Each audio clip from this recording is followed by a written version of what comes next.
ఒకప్పుడు ఆమె గన్ను పట్టుకుని నక్సలైట్ గా అడవుల్లో దళంలో తిరిగింది. కట్ చేస్తే కలం పట్టి నల్లకోటు ధరించి న్యాయస్థానంలో తన గళం వినిపించింది. కట్ చేస్తే ఎమ్మెల్యేగా అసెంబ్లీలో అడుగుపెట్టింది. తమ ప్రాంత ప్రజల కన్నీళ్లను తుడిచి కష్టాలను తీర్చి గొప్ప ప్రజా నాయకురాలైంది. ప్రజా ప్రతినిధికి సరైన నిర్వచనం అందరికీ తెలిసేలా చేసింది. ఆదివాసీలకు అమ్మైంది. బడుగు బలహీన వర్గాలకి అక్కయింది. ఆమెనే ధనసరి అనసూయ. మనందరం ప్రేమగా పిలుచుకుని సీతక్క. 10వ తరగతి ఫెయిల్ అయిన సీతక్కకి దళంలో చేరాలని ఎందుకనిపించింది? అక్కడి నుంచి వెనక్కి వచ్చి లాయర్ ఎలా అవ్వగలిగింది? ఎలా రాజకీయాల్లోకి ప్రవేశించింది? అసలు సీతక్కకి ఈ పేరు ఎలా వచ్చింది? సీతక్క జీవితంలో అన్ని ఆసక్తికర విషయాలను ఈ వీడియోలో క్లుప్తంగా తెలుసుకుందాం. ధనసరి అనసూయ అలియాస్ సీతక్క 1971 జూలై 9న వరంగల్ జిల్లా ములుగు మండలం జగ్గన్నపేట గ్రామంలో సమ్మక్క సమ్మయ్య దంపతులకు జన్మించింది. సీతక్క ఇంటి పక్కన ఉన్న వేరే కులస్తులు సీతక్కకి అనసూయ అని నామకరణం చేశారు. సీతక్కకి సాంబయ్య అనే ఒక అన్న కూడా ఉన్నాడు. సాంబయ్య కూడా పీపుల్స్ వార్ పార్టీలో చేరి ఎన్కౌంటర్ లో ప్రాణాలు కోల్పోయాడు. సీతక్కకి 7 సంవత్సరాల వయసున్నప్పుడు ప్రభుత్వ పాఠశాలలో చేర్పించారు. హై స్కూల్ కి వెళ్లే టైంలో గవర్నమెంట్ హాస్టల్లో ఉంటూ చదువుకునేది. ఇక హాస్టల్లో పురుగుల అన్నంతో పాటు ప్రతి బాలికకి ప్రభుత్వం ఇచ్చే డబ్బులు ఇవ్వకపోవటం, కనీస సౌకర్యాలు కూడా లేకపోవటంతో 1986లోనే 13 సంవత్సరాలు ఉన్న సీతక్క హాస్టల్ వార్డెన్ కి ఎదురు తిరిగింది. అలాగే హాస్టల్ కి వ్యతిరేకంగా తన తోటి బాలికలను కలుపుకొని వ్యతిరేకంగా ధర్నాలు నినాదాలు చేసింది. అప్పుడే అన్నలతో పరిచయం ఏర్పడింది సీతక్కకి. ఆ పరిచయం వల్ల హాస్టల్ వార్డెన్ భయపడి వాళ్ళకి వీలైనంత వరకు మంచి భోజనం, అలాగే ప్రభుత్వం ఇచ్చే 10 రూపాయలు కూడా వాళ్ళకి ఇచ్చేవాడు. అలా 8వ తరగతి నుంచే సీతక్క పోరాట జీవితాన్ని ప్రారంభించింది. ఇక 10వ తరగతిలో హిందీలో ఫెయిల్ అయిన సీతక్క దళితులపై జరుగుతున్న అన్యాయాలను, అక్రమాలను ఎదిరించాలనే లక్ష్యంతో 1988లో అన్నలతో కలిసి పీపుల్స్ వార్ పార్టీలో చేరింది. పార్టీలో చేరాక ఒక ఎస్సీ ఎస్టీ వారికే కాదు, బడుగు బలహీన వర్గాలకి కూడా అన్యాయం జరుగుతుందని గ్రహించి తన పోరాటాన్ని తీవ్రతరం చేయాలనుకుంది. 16 ఏళ్ల సీతక్క దళంలో చేరటానికి ముఖ్య కారణం తన మేనబావ దళంలో ఉండటమే. ఇద్దరూ ఇష్టపడ్డారు. వారి అభిప్రాయాలు ఒకటే. ఎప్పటికైనా అతన్నే పెళ్లి చేసుకోవాలనే ముఖ్య ఉద్దేశంతో సీతక్క దళంలో చేరింది. ఇక తన బావ పేరు రాము కావటంతో అనసూయగా ఉన్న తన పేరును సీతక్కగా మార్చుకుంది. అప్పటి నుంచి ఆమె పేరు సీతక్కగా ముద్రపడింది. చుట్టుపక్కల ఏ సమస్య వచ్చినా ముందుగా దళ సభ్యులతో సంప్రదింపులు జరిపేవారు ఆ గ్రామ పెద్దలు. అక్కడ దళ పెద్ద ఏ విధంగా వాటిని పరిష్కరించేవాడు, ఏ విధంగా వారిని ఒకటిగా చేసేవాడో దగ్గరుండి గమనించేది సీతక్క. రోజు కొన్ని కిలోమీటర్లు అడవిలో నడుచుకుంటూ రాత్రయ్యేసరికి పుట్టల దగ్గర, చెట్ల కింద పడుకునేవారు. ఏ సమయంలో పోలీసులు ఎటు నుంచి దాడి చేస్తారో తెలియదు. అందుకే దళంలో ఇద్దరు ఎప్పుడూ మెలకువగా ఉండేవారు. అయితే అనుకున్నట్లే 1989లో ఒక రోజు పోలీసులు దాడులు చేసి కాల్పులు జరిపారు. అప్పుడు సీతక్కతో పాటు మరికొంతమంది దళం సభ్యులు పోలీసులకి పట్టుబట్టారు. దాంతో సీతక్క కొన్ని నెలల పాటు జైల్లోనే ఉండాల్సి వచ్చింది.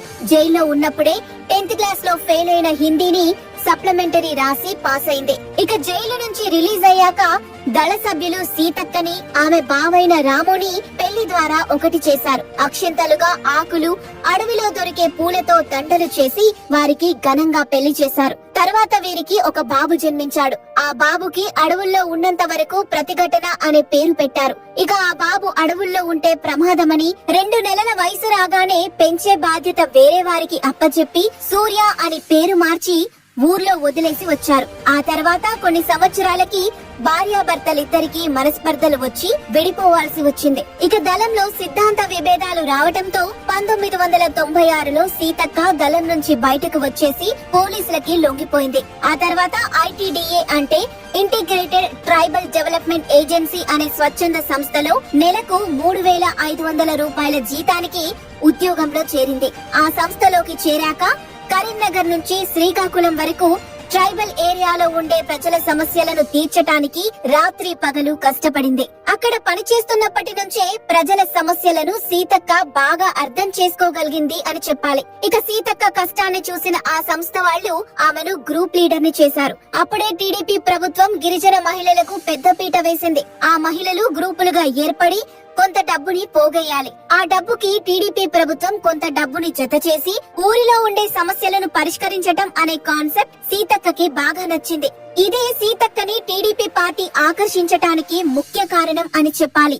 ఐటీడీఏలో పనిచేస్తూనే ఇంటర్లో సిఈసి, డిగ్రీలో లా వరకు పూర్తి చేసింది సీతక్క.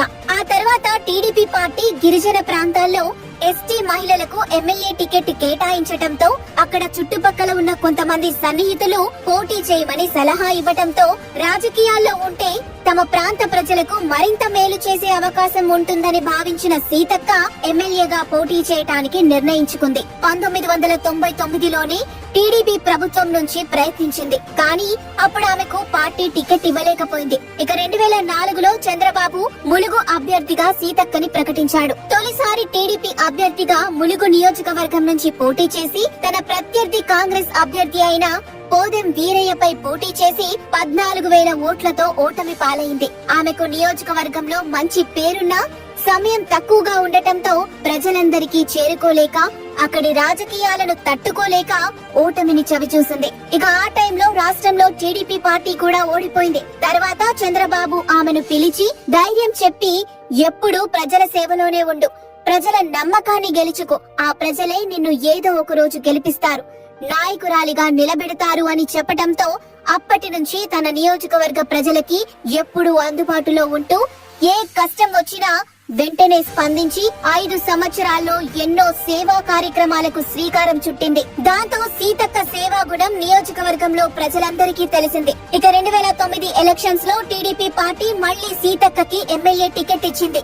ఇక ఈసారి మళ్లీ పోదెం వీరయ్యపై పోటీ చేసి 18,000 ఓట్ల మెజారిటీతో గెలుపొందింది. తొలిసారి అసెంబ్లీలో అడుగుపెట్టింది. అయితే ఆ టైంలో మళ్లీ టీడీపీ స్టేట్ లో ఓటమి చవిచూడటంతో నిధుల విషయంలో ప్రజల కష్టాలను తీర్చలేనేమో అన్న భయం ఆమెను వెంటాడింది. కాంగ్రెస్ ప్రభుత్వం నిధులు విడుదల చేస్తుందో లేదో, నన్ను నమ్మి ఓటేసిన నా నియోజకవర్గ ప్రజల కన్నీళ్లను తుడిచగలనా అని కంగారు పడింది. దానికి చంద్రబాబు ధైర్యం ఇస్తూ ఇలాంటి భయాలు ఏమీ పెట్టుకోకు, అసెంబ్లీలో నీ నియోజకవర్గ సమస్యల గురించి మాట్లాడు అని ధైర్యం చెప్పడంతో అసెంబ్లీలో తమ ప్రాంత ప్రజల కష్టాలను గట్టిగానే వినిపించింది. వీలైనంత వరకు అభివృద్ధి కార్యక్రమాలకు శ్రీకారం చుట్టింది.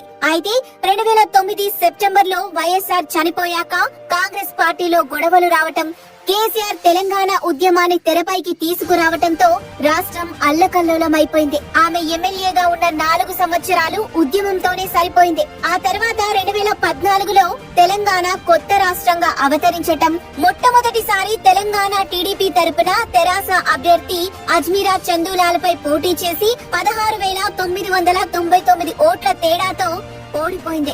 ఆ తర్వాత 2018లో కాంగ్రెస్ లో చేరి అదే అభ్యర్థి అజ్మీరా చందూలాల్ పై పోటీ చేసి 22,671 ఓట్ల మెజారిటీతో ఘన విజయం సాధించి రెండోసారి అసెంబ్లీలో అడుగుపెట్టి తన గళాన్ని వినిపించింది. అయితే ఈసారి కాంగ్రెస్ అధికారంలోకి రాలేదు, మళ్లీ టీఆర్ఎస్ అధికారంలోకి వచ్చింది. ఇక బంగారు తెలంగాణ చేస్తాడన్న కేసీఆర్ గత 4 ఏళ్లలో ఏం చేశాడు అంటూ కేసీఆర్ పాలనని ఎండకట్టింది. నిరుద్యోగ భృతి, అమరులైన 1,200 మంది కుటుంబ సభ్యులకి ఉద్యోగం, ఉచిత ఇల్లు అని కబుర్లు చెప్పిన కేసీఆర్ ఇంకెప్పుడు బంగారు తెలంగాణని చేస్తాడు అని ఇప్పటికీ కేసీఆర్ ని నిలదీస్తూనే ఉంటుంది సీతక్క. 2020 మార్చిలో వచ్చిన లాక్డౌన్ తో సీతక్క గురించి 2 తెలుగు రాష్ట్రాల ప్రజలకి తెలిసింది. ఎమ్మెల్యే అంటే ఇలా ఉంటారా, ఇలా కూడా సేవలు చేస్తారా, ప్రజల కోసం నడుచుకుంటూ ట్రాక్టర్ల మీద, బైకుల మీద ముళ్ల బాటలో నడుచుకుంటూ ఊరూరా తిరిగి అందరి ఆకలి తీర్చింది. ఎమ్మెల్యేలందరూ కరోనాని చూసి భయపడి ఇంట్లో కూర్చుంటే సీతక్క మాత్రం ఊరూరు తిరిగి ప్రజలకి కావలసిన ఆహార వస్తువులని పంచిపెట్టి కష్టాలను తీర్చింది. ఆమె చేసిన సహాయం ములుగు ప్రజలు ఎప్పటికీ మర్చిపోరు. ప్రజా ప్రతినిధులంటే ఇలా ఉండాలి అని నిరూపించిన కొద్ది మందిలో ముందుగా వినపడే పేరు సీతక్కదే. ఇక రీసెంట్ గా సీతక్క ఉస్మానియా యూనివర్సిటీ నుంచి డాక్టరేట్ కూడా సాధించింది. ఓయూ మాజీ chancellor, Manipur central university chancellor professor Tirupathirao పర్యవేక్షణలో ఉమ్మడి వరంగల్, ఖమ్మం జిల్లాలోని గొత్తికోయ గిరిజనుల సామాజిక స్థితిగతులపై పొలిటికల్ సైన్స్ విభాగంలో ఆమె రీసెర్చ్ పూర్తి చేశారు. సీతక్క సమర్పించిన థీసిస్ ని పరిశీలించిన అధికారులు ఆమెకు PhD ఇస్తున్నట్లుగా ప్రకటించారు. అలా ఒక నక్సలైట్ సీతక్క కాస్త ఇప్పుడు ఒక డాక్టరేట్ సీతక్కగా మారింది. మరి 2023 ఎలక్షన్స్ లో కూడా ఆమె చేస్తున్న సేవా కార్యక్రమాలు గుర్తించినటువంటి కాంగ్రెస్ అధిష్టానం ములుగు నుంచి మరోసారి టికెట్ కట్టబెట్టింది. మరి అధిష్టానం ఆశించినట్టుగానే అందరూ కోరుకున్నట్టుగానే భారీ మెజారిటీతో ఆమె విజయ దుందుబి మోగించింది. దాంతో ఆమెకు కాంగ్రెస్ అధిష్టానం డిప్యూటీ సీఎం పదవిని కట్టబెట్టింది. మరి సీతక్క ఇలాగే మరెన్నో సేవా కార్యక్రమాలు చేస్తూ గొప్ప నేతగా ఎదగాలని మనస్ఫూర్తిగా కోరుకుంటుంది ఆధాన్. మరి డిప్యూటీ సీఎం పదవి పొందిన సీతక్కకు మా ఆధాన్ తరపున ప్రత్యేక శుభాకాంక్షలు. మరి ఒక నక్సలైట్ నుంచి డిప్యూటీ సీఎం వరకు ఎదిగిన సీతక్కపై మీ అభిప్రాయాన్ని కామెంట్ రూపంలో తెలియజేయండి.